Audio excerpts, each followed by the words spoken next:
Let's start in Victoria today. We saw drag queens entertaining kids with story time in the Victorian Parliament.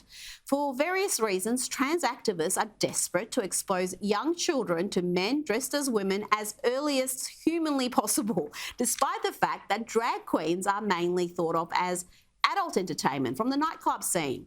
But it wasn't just the Victorian Parliament who were again worshipping at the altar of trans activism. The Dan Andrews government announced $1.8 million for LGBTQ activists to deliver what they call inclusion training to organisations. What could that mean? Perhaps we can all look forward to compulsory pronoun declarations. The reality is that trans activists, far from being some downtrodden minority, are in fact disproportionately powerful, wielding enormous influence in the media, academia, and across public and private institutions. And today is IDAHOPIT, which stands for the International Day Against Homophobia, Transphobia, and Biphobia. And just about every government agency, public institution, and private ones too, again, posted rainbow or trans flags, sometimes both. In Victoria, every single council flew the rainbow flag to mark the day, all 79 of them. And the sporting clubs were keen to join the political posturing, though some did it better than others. I'll just show you two examples or we'll be here all night.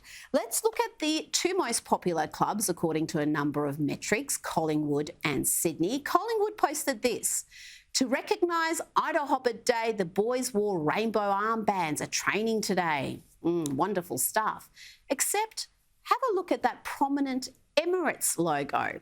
So Collingwood feels so strongly about LGBTQ rights that they are proudly wearing the logo of a state-owned airline of a country where homosexuality is a crime. Talk about empty virtue signalling, and the Swans weren't any better. They preach LGBTQIA plus inclusivity while having Qatar Airways as their airline partner. That's the state-owned airline of a country where homosexuality is a crime, punishable by jail or, in some cases, death. Yes, in Qatar, homosexuality is still considered a crime, and openly gay men and women face horrendous abuse, including canings, jail, and in some cases, the death penalty. But have we seen a campaign from Swans players to ditch their premium partner?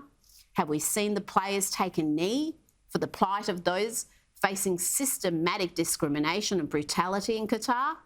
Well, of course not. The thing with cheap activism is that those taking part never have to pay a price.